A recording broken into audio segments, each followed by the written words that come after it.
Hola, bienvenido, bienvenida a Haciendo Apps, el podcast donde hablamos de todo lo que tiene que ver con el desarrollo de aplicaciones para dispositivos móviles.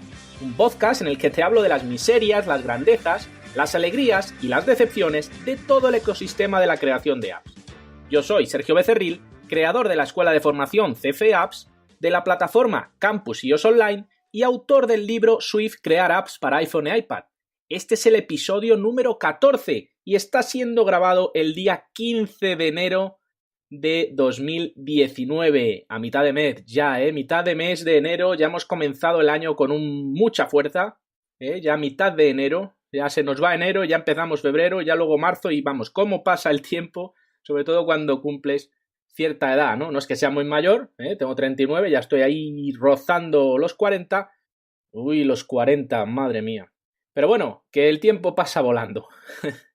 Bueno, hoy vamos a hablar sobre arquitecturas. ¡Oh, qué palabra más bonita! ¡Qué palabra! Arquitecturas. Bueno, en realidad de lo que vamos a hablar es de la estructura que vamos a dar a nuestros proyectos.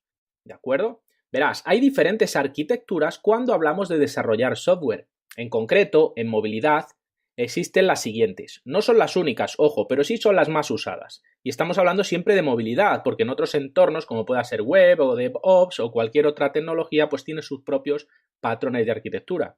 Mira, en movilidad existen los siguientes. El MVC, modelo vista controlador. Este es el más usado. Ahora hablaremos de ellos en detalle, cada uno de ellos. Voy a listarte todos los más importantes realmente. Y este es el MVC, el modelo vista controlador. Luego también tendríamos el MVP, modelo vista presentador, Model View Presenter. También tendríamos el MVVM, que este es el Model View View Model, ¿de acuerdo? Modelo vista, vista modelo. Y por último tendríamos Viper. Viper es otra arquitectura. Estas cuatro arquitecturas, tanto en iOS como en Android, se usan, ¿de acuerdo? Depende del proyecto y depende a lo que te acostumbres o del tipo de proyecto generalmente.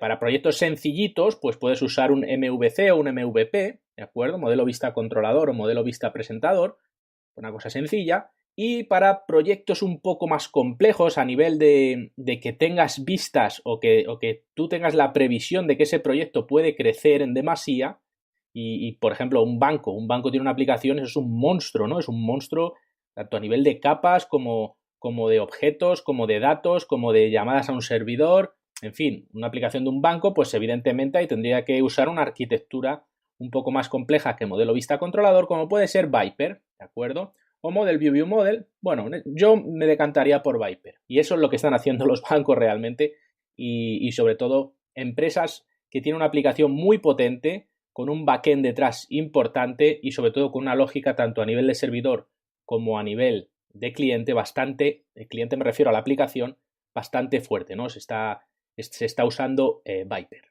Pero bueno, todos estos de estas arquitecturas ya te he dicho que no son las únicas, ¿de acuerdo? Porque esto de los patrones de arquitectura va también un poco por modas, Si estás escuchando este episodio dentro de 5 años, yo ya tendré 44, ¿vale? Pues lo mismo han sacado otra arquitectura que lo esté petando en ese momento, ¿de acuerdo? Entonces, bueno, esto de las arquitecturas pues va por modas, Entonces ahora pues el Model View View Model y el Viper o el MVP en Android pues son lo que está petando y es lo que se está usando en los desarrollos a diario, ¿no? Pero bueno, cuando tú empiezas a desarrollar, cuando se empieza a desarrollar apps en movilidad, lo más normal es empezar con el MVC, ¿de acuerdo? Lo que es el modelo vista controlador. Modelo vista controlador es la arquitectura más básica, pero ojo, no por ello deja de tener su complejidad, ¿de acuerdo? Una de las cosas que más tenemos que enfocarnos cuando construimos software es tener lo más desacoplado posible todas sus capas. ¿A qué me refiero? Bueno, pues que si por ejemplo tenemos un controlador de vista, un view controller, dentro de este controlador de vista no haya código que podríamos haberlo extraído y colocarlo en una clase aparte. Por ejemplo, imagina que tienes una aplicación que geolocaliza al usuario o usuaria. Es muy común crear esta geolocalización en el propio controlador de vista. Pero imagina que además tu app hace tal o cual cosa, yo qué sé, al final el view controller o el controlador de vista se acaba convirtiendo en un chorizo muy difícil de gestionar y mantener. De ahí que MVC se haya tomado a broma y llamarlo, en vez de modelo vista controlador, llamarlo Massive View Controller, ¿no? Vista controladora masiva. ¿Por qué? Porque tenemos View Controller o tendemos a meter en el View Controller un montón de código, un montón de tareas que de una forma, no digo sencilla, pero sí pensando las cosas, podríamos extraerlas de ese View Controller, de ese controlador de vista y creando clases aparte, desacoplando un poco todo ese View Controller, ¿no? Por ejemplo, en el caso de la geolocalización, esta que te he contado, imagínate que tu aplicación geolocaliza al usuario o usuaria, pues en vez de tenerlo en el controlador de vista, en el ViewDidLoad o en el ViewWillAppear, todos estos métodos del ciclo de vida de la vista, pues podríamos crear una clase autónoma que haga toda la tarea de geolocalizar, ¿de acuerdo? Y luego pasarle estos datos de esta geolocalización a nuestro controlador de vista.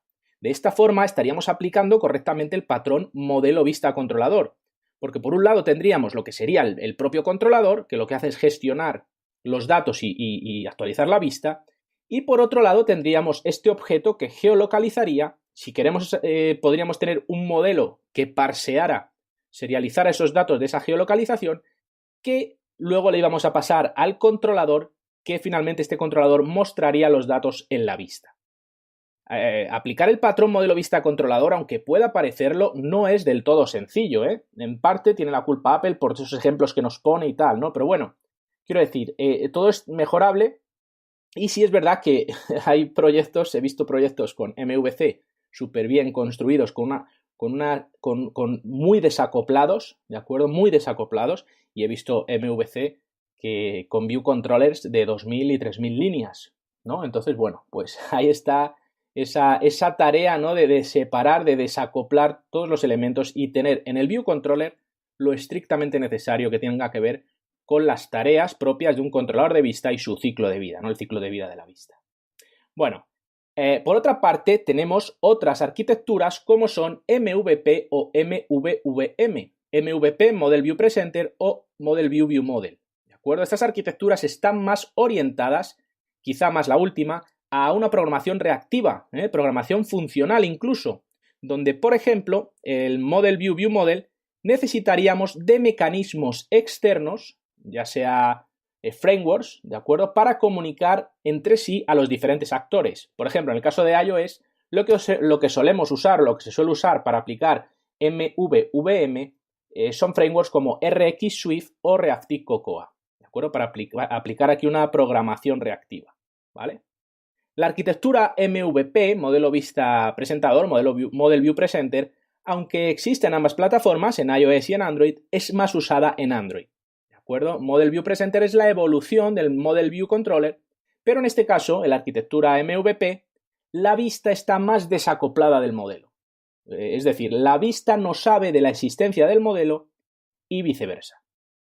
Vaya lío, con todo esto de las arquitecturas. Bueno, espero que te estés enterando. Si no, pues ya sabes, en las notas del programa, que es el artículo, el post en mi blog, en el blog de CF Apps, pues puedes ver todo esto, estudiarlo tranquilamente. Además habrá unas imágenes y tal, ¿no? Entonces, bueno, esto también hay que digerirlo a trocitos, no quiero tampoco empacharte. Bien, por último, déjame que te hable de Viper. Mira, Viper es el acrónimo de View, Interactor, Presenter, Entity y Router. Jova, Esto ya empieza a tomar otro color, ¿no? Bueno, yo te digo, estoy estudiando Viper desde hace unos meses, ya quizá casi un año, en el cual estaba empapándome de esta arquitectura y te puedo asegurar que los primeros días era un infierno. O sea, no me enteraba absolutamente de nada. Bueno, no es que yo sea un Einstein ni tenga un coeficiente intelectual de 200, ¿vale? Soy una persona normal. Pero ya te digo, los primeros días yo me quería morir. Digo, ¿pero para qué voy a aprender yo esto? Yo me quedo aquí con mi MVVM o mi MVP o mi Model View Controller de toda la vida.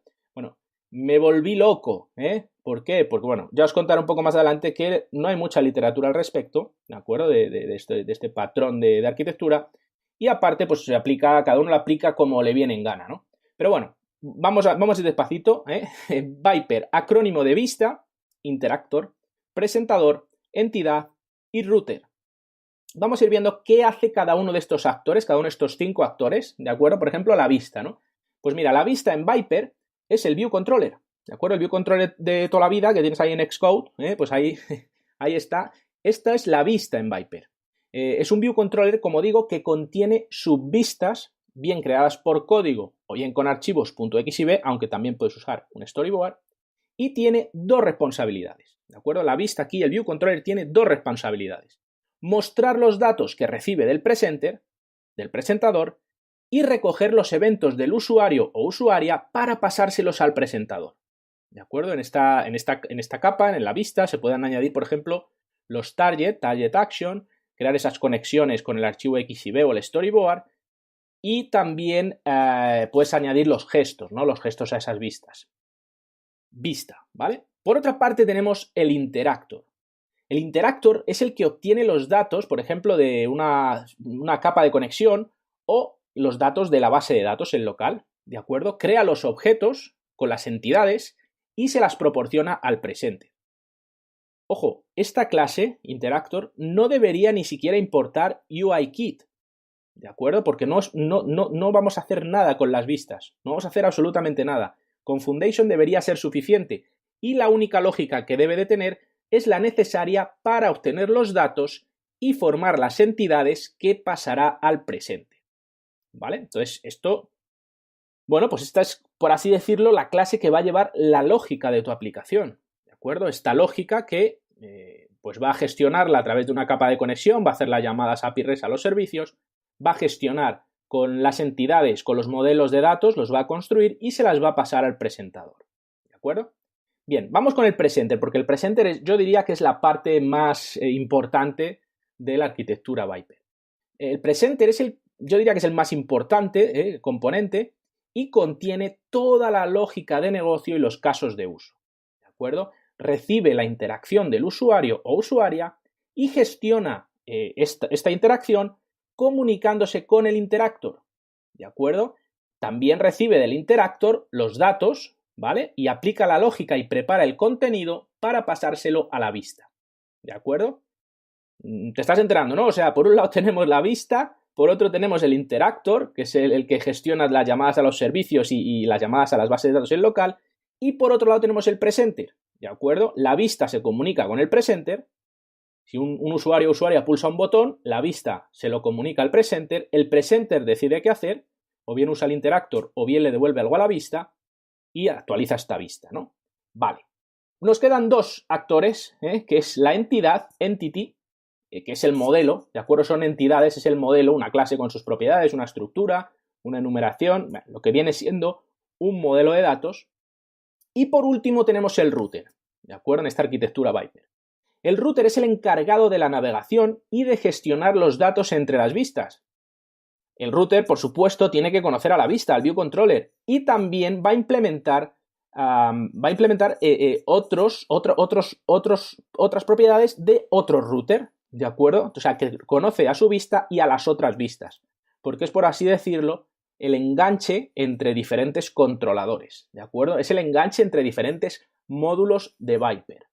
Cuando digo módulo de Viper es que cada una de tus pantallas, ¿de acuerdo? Imagínate que tu aplicación abre y tiene un login y después tiene la home, ¿vale? Pues el login sería un módulo de Viper, la home sería un módulo de Viper, el recuperar contraseña sería otro módulo de Viper y cada uno de estos módulos de Viper tienen estos 5 actores que hemos comentado, como son la vista, el interactor, el presenter, la entidad y el router. Interesante, ¿no? A mí me parece que sí, que es bastante interesante y sobre todo, una vez que ya dominas esta arquitectura, Viper, pues la verdad es que te sientes con poderes, ¿eh? Te sientes con poderes sobrehumanos, ¿eh? Te sientes como si fueras Superman, porque la verdad es que manejas el proyecto pues como si fueran piezas de Lego, ¿de acuerdo? Entonces tú tú tienes ya tu módulo de login y ese módulo de login, salvo la apariencia, es decir, el diseño, la vista, que la puedes cambiar, ¿vale? Porque está totalmente desacoplada, pues lo vas a extrapolar, lo vas a usar en todos tus proyectos. Tienes este módulo de login y lo puedes usar en todos tus proyectos, ¿de acuerdo? Simplemente pues modificas esta vista que, como digo, está súper desacoplada, no vas a tener ningún problema en cambiarle pues todo el diseño, el color o lo que tú quieras, ¿vale? Bueno, por último, déjame decirte que no hay que obsesionarse con esto de las arquitecturas, ¿eh? Si bien es cierto que es algo imprescindible pensar y ejecutar cuando desarrollas software, la arquitectura debería ser flexible. Y ojo, todo lo que voy a decir a partir de ahora son opiniones mías, son, desde mi punto de vista, desde mi humilde opinión, opiniones mías, ¿de acuerdo? Entonces, la arquitectura yo creo que debería ser flexible. Y lo que quiero decir con esto es que, por ejemplo, mira, yo ya te he dicho que llevo casi un año, más de un año, yo creo, estudiando Viper. Y te puedo decir que la literatura es ambigua, en el sentido de que no he encontrado dos proyectos con arquitectura Viper creados de la misma forma. Uno usa wireframe para referirse al router, otro tiene una clase que también se usa llamada assembly, que construye los objetos, sería como una especie de router, ¿de acuerdo? ¿Qué significa esto? Bueno, pues que es que cada uno luego ya con la experiencia y cuando ya domina ciertas cosas, pues puede aplicar la arquitectura de una forma u otra, ¿no?